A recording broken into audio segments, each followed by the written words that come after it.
Salut la famille, j'espère que vous allez bien. Moi, toujours malade la famille, mais toujours présent pour divertir la communauté des passionnés du foot les amis. Alors voilà les amis, c'est une petite vidéo Actu Foot. Alors petit sondage, pour vous les amis, quel va être le joueur du Barça qui va planter le plus de goals à la Coupe du Monde? Alors moi j'ai envie de me mouiller un peu, je sais pas pourquoi, mais je sens que Rafinha il va nous faire une terrible Coupe du Monde. Avec l'armada offensive qu'a le Brésil, je me dis qu'il y a moyen qu'il a la place de claquer assez bien de goals. Maintenant, s'il sera pas dans les top buteurs, je suis sûr qu'il sera dans les top passeurs, mais je suis sûr qu'il va faire une grande Coupe du Monde avec ce magnifique Brésil. Maintenant, il y a Robert Lewandowski qui est là aussi. Mais bon, avec la Pologne, est-ce qu'il passera les phases de poule? J'en doute un peu, donc à moins qu'il mette 15 goals en phase de poule. Mais bon, rien n'est impossible avec Lewandowski, mais je ne pense pas. Ou sinon, il y a qui pourrait encore claquer des goals? Memphis Depay avec les Pays-Bas, voilà, c'est leur meilleur buteur. Donc, s'il est remis à temps et qu'il joue assez de matchs, peut-être qu'il mettra des goals. Ansu Fati, ce serait bien s'il arrivera à faire une terrible Coupe du Monde et à se relancer, ce serait magnifique pour lui.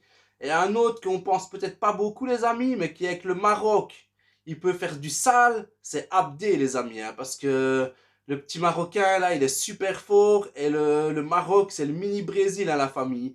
Donc il faudra se méfier de lui, il y a moyen qu'il nous claque des goals.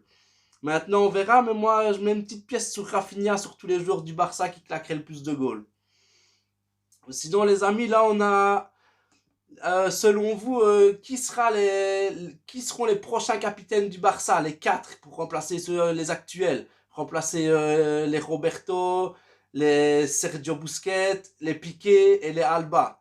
Alors moi, le premier que je mets, sans hésitation, c'est tout simplement Aroro. Pour moi, Aroro, il mérite le brassard de capitaine. C'est un guerrier, il lâche rien, le gamin. J'ai vu que beaucoup de gens ils disaient que ça devrait être peut-être Lewandowski ou Ter Stegen. Allez, Lewandowski vient d'arriver dans le club. D'accord qu'il a peut-être cette âme de leader et tout ça, mais on va pas lui donner le brassard alors que ça fait que quelques mois qu'il est au club. Il faut arrêter. Pour moi, Aroro, il le mériterait amplement. Après, je placerais peut-être Frankie de Jong. Ça fait quand même quelques années qu'il est là et je pense qu'il pourrait le mériter aussi. Après Pedri peut-être aussi, il est encore fort jeune, mais à l'avenir, je pense que ça peut devenir le capitaine de l'équipe. Mais sinon, en premier, je mettrais Aroro. Et voilà, si je dois en mettre 4, je mettrais Koundé, Aroro, Pedri, Frankie de Jong. Maintenant, vous dites-moi un peu qui ce que vous mettriez, les amis. Voilà, il y a peut-être des joueurs qui le méritent plus. Voilà, c'est toujours sympa à savoir. Donc, dites-moi ce que vous préférez, la famille. Barcelone et Arsenal sont en négociation pour jouer un match amical en décembre. Et moi, ils me font rire. Ils disent déjà que le cahier il est surchargé, qu'il va avoir des blessures à gogo tellement le cahier il est surchargé et ils veulent faire des matchs amicaux. Alors qu'on est en Europa League, Arsenal, il y a de grandes chances qu'on finisse par tomber sur eux à un moment ou à un autre. Voilà, peut-être qu'avec la force de Dieu, ce sera en finale. Mais voilà, parce que Arsenal, pour moi, Arsenal, ils ont de grandes chances de gagner l'Europa League. Maintenant, si on tombe en finale contre eux, il faudra vraiment aller les taper. Et espérons que cette année-ci, on fasse pas comme l'année dernière, qu'on aille jusqu'en finale de l'Europa League. Une équipe comme le Barça, ça, elle se doit de gagner l'Europa League, il n'y a pas d'autre choix. Mais moi, les matchs amicaux, je trouve ça un peu bidon. C'est comme leur match All-Star. Voilà, ils veulent mettre des matchs, des matchs, des matchs. Après, ils se plaignent que les joueurs sont blessés. Mais, ouais, mais c'est des êtres humains aussi. Arrêtez de vouloir surcharger le calendrier aussi. Michel Sanchez, entraîneur de Girone, à propos des rumeurs d'Arnaud Martinez à Barcelone.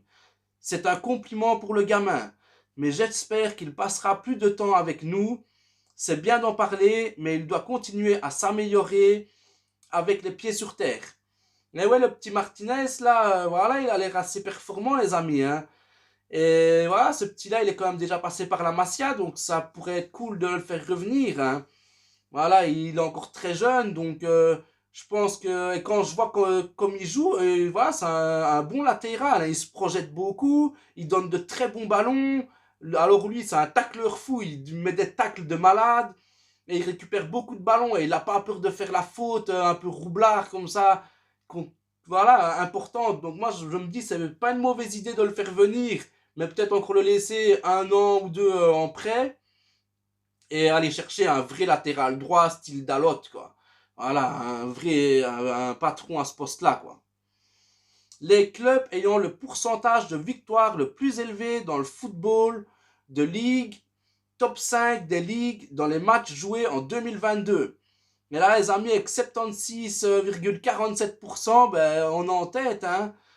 Mais voilà, après, c'est Manchester City avec 74,19. Après, c'est le PSG 72,73. Le Napoli 72-73 aussi. Et le Real Madrid en 5e position 68-75. Et moi, voilà, ouais, c'est bien beau d'être premier de ce classement-là. Mais j'aurais préféré être 5, 6, même 10e du classement-là. Et d'être qualifié en 8e de finale de Ligue des Champions. Donc, ouais, c'est bien, voilà, dans le championnat, on gère, mais voilà, ça fait pas tout, quoi. La Roma pourrait être intéressée par la signature d'Hector Bellerin. Et moi, je dis, s'il y a moyen de le faire partir dès cet hiver, au moins on a une petite indemnité de transfert, parce qu'on sait qu'en juin, il sera en fin de contrat, donc il partira pour rien. S'il y a moyen de le faire partir, même pour 5, 10 millions, autant le laisser partir, hein. Il apporte pas vraiment grand chose. Je crois pas que il nous sert à rien, je pense. Surtout si on va rechercher un latéral droit pendant ce mercato, je pense qu'on n'a pas besoin de Bellerin. Donc, c'est à moyen de récupérer même que 5-10 millions. C'est toujours ça. Donc, si la Roma le veut, prenez-le, les frérots, hein. Ansu Fati sait que briller à la Coupe du Monde est l'occasion idéale de montrer au monde qu'il est de retour. Et ouais, pour moi, c'est là que la saison d'Ansu Fati, elle va se jouer. S'il fait un super mondial, voilà, là on a entendu que le Barça, ils étaient pas contre de le vendre. Donc voilà, s'il fait un super mondial, ça va peut-être leur retirer cette idée saugrenue de la tête. Ils vont se dire, ouais, le gars, en fait, il est toujours performant, c'est toujours un top player. Maintenant, est-ce que Luis Enrique lui donnera du temps de jeu ou fera comme Xavi, il aura une minute par-ci par-là? C'est là le problème. Maintenant, je suis sûr que Ansu, s'il enchaîne les matchs, il peut être très pertinent et il peut revenir à son meilleur talent, hein. Enfin à son meilleur potentiel, les amis, hein. Jordi Cruyff. L'échelle salariale est beaucoup plus équilibrée maintenant. Il y a plus de différences massives entre certains acteurs. Personne ne gagne 4 fois plus que l'autre. Cela provoque des tensions dans le vestiaire.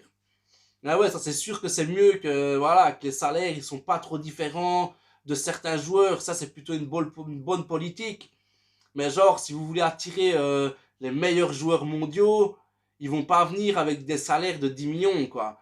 Regardez à l'époque de Messi, vous avez un Messi, vous pouvez pas lui donner 10 millions par an. Donc là d'office vous devez lui donner un salaire beaucoup plus important. Maintenant je suppose que les collègues dans le vestiaire aussi ils comprennent qu'un crack comme ça, tu es obligé de le payer plus cher, t'as pas le choix. Donc, si on veut pouvoir se positionner à l'avenir sur des top players, il faudra quand même que le salaire soit en adéquation avec son talent, quoi. C'est tout à fait normal. Les meilleurs joueurs du monde vont quand même pas aller dans un club juste pour l'amour du maillot, même si ce serait beau, hein, ce serait magnifique, ce serait juste pour l'amour du maillot. Mais on connaît la place de l'argent dans le football en ce moment. Et on sait que voilà, quand tu sais que tu es un des meilleurs joueurs au monde, tu prétends, voilà, tu dois avoir le salaire avec tes prétentions, quoi. Barcelone et la Fédération uruguayenne de football ont convenu que Ronald Araujo ne jouerait pas les phases de groupe de la Coupe du Monde. Il jouerait les huitièmes de finale si l'Uruguay se qualifie. Mais c'est déjà formidable ça. Et c'est sûr que vaut mieux pas commencer à le faire jouer tout de suite et qu'il aille se blesser. Mais c'est juste incroyable. Lui, je vous dis, c'est pour ça que je veux que ce soit notre capitaine. Le type, une blessure qui aurait dû lui mettre 3 mois, ça fait même pas, ça fait quoi, 2 mois, 1 mois et demi, il est déjà sur pied, le garçon. C'est juste incroyable. Normalement, il avait 3 mois d'incapacité. Le type, je sais pas qu'est-ce qu'il a en lui, mais il a, je sais pas, il a du sang de super-héros ou je sais pas, mais il fait des dingueries, quoi. C'est un Spider-Man, tu sais, tu le coupes le gars, ça se refait tout seul. Je sais pas ce qu'il a, mais voilà, franchement, chapeau pour lui. J'espère que l'Uruguay ira loin et qu'il pourra quand même participer à cette Coupe du Monde. Voilà, ça lui fera du bien et il reviendra super chaud dans l'équipe. Et là, le Barça, je crois que ça va nous faire du bien de récupérer Aroro et Koundé dans la défense. Ça va nous rassurer, hein, les amis. Parce que c'est vraiment que depuis qu'Aroro il est plus là, qu'on a commencé à faire des sales matchs en Champions League et tout. Avec lui, il n'y avait pas ça. Hein. Jules Koundé, les amis, fête ses 24 ans aujourd'hui. Eh ouais, bon anniversaire, happy birthday, Jules Koundé. Eh ouais, 24 ans, il est encore tout jeune, hein, c'est encore un minot, hein, Jules Koundé. Allez, seulement regardez comme il est au niveau qu'il est déjà. On dit souvent qu'un joueur, il a son prime vers ses 27-28 ans. Donc là, il a encore 3-4 ans pour arriver à son prime. Imaginez comment il sera dans 3-4 ans. Ce serait une dinguerie. Franchement, il est fort. Il est trop bon, Jules Koundé. Pedri. Je regarde des vidéos des meilleurs joueurs de ma position. De Bruyne est un joueur spectaculaire. Par exemple, Iniesta aussi, comme je l'ai dit plusieurs fois. Et ouais, ça, Pedri, voilà, prends de la graine de Bruyne. Voilà, t'as déjà le talent un peu d'Iniesta, conservateur de balle, voilà, les petits dribbles, le jeu en finesse, tout ça. Mais prends la patate de De Bruyne et c'est pas ce qui casse des lignes, même si ça, tu sais déjà à peu près le faire. Mais prends un peu les goals qui marquent, parce que moi, c'est ça le problème que j'ai avec Pedri, c'est qu'il tente pas assez sa chance au goal. Alors qu'il est incroyable, ce joueur. Il y a des fois, il pourrait tenter sa chance au goal, mais non, il va préférer faire une passe. Alors que Pedri, pour moi, il pourrait mettre des 10-15 goals par saison. Mais il faut juste qu'il tente plus. Et c'est ça le problème de notre milieu de terrain à nous, c'est que Pedri, Gavi, ils tentent jamais leur chance. Et quand vous aviez Busquets en plus, ben vous avez un milieu de terrain avec des joueurs qui ne marquent pas de goals sur une saison. Ou très peu. Donc ça, c'est pas possible. Tandis qu'avec un Bernardo Silva, regardez avec Manchester City, il en claque des goals. Donc il faut quand même, dans le milieu de terrain, il faut quand même 2-3 joueurs comme ça, enfin au moins 1-2 joueurs. Il faut des conservateurs de balles, des joueurs qui savent jouer dans les petits espaces, mais il faut aussi des joueurs qui ont une grosse frappe de balle, qui savent mettre des buts d'en dehors de la surface. C'est très important quand même. Hein. Gavi deviendra bientôt le plus jeune joueur espagnol à avoir participé à une Coupe du Monde. Et ouais, il est incroyable aussi, Gavi, hein, ce qu'il réalise. Voilà, le gars, il a 18 ans. Déjà avec le Barça, c'est un bébé, il est là et il fait quand même de bonnes performances. Il est incroyable. Mais pour moi, Gavi, on ne doit pas le prendre comme un titulaire indiscutable. Gavi, voilà, vu son jeune âge et tout ça, Pedri, lui, c'est un phénomène, c'est encore autre chose. Mais pour moi, Gavi, voilà, si Bernardo, il venait arriver, ben voilà, Gavi, il irait un peu sur le banc, il rentrerait dans la rotation, il rentrerait en cours de match, et tout ça jusqu'à enfin voilà, qu'il soit un peu plus mature, et peut-être qu'à long terme, il prendrait la place. Mais voilà, pour moi, c'est plus un joueur de rotation qu'un titulaire indiscutable, Gavi. Et voilà, il a un grand talent, je dis pas le contraire. Mais voilà, il est encore très jeune, d'ici 2-3 ans, voilà, on pourrait l'instaurer tranquillement dans l'équipe. Si on a un Bernardo Silva, il a quel âge, Bernardo? 27 ou 28 ans? Dans 3 ans, regardez, il arrivera dans sa trentaine. Ben là, Gavi pourra commencer à avoir une place de titulaire indiscutable. Mais il faut lui laisser le temps de grandir. Il est encore tout petit, quoi. C'est encore un enfant, quoi. Trouver l'erreur. On ne félicite pas Marca sur ce coup. Regardez un peu la photo là, les amis. Le plus rapide en Ligue des Champions, c'est Mudryk avec 36,6 km/h. Après, c'est Dembélé, 36,6 aussi. Après, vous avez du Leao avec 36,5.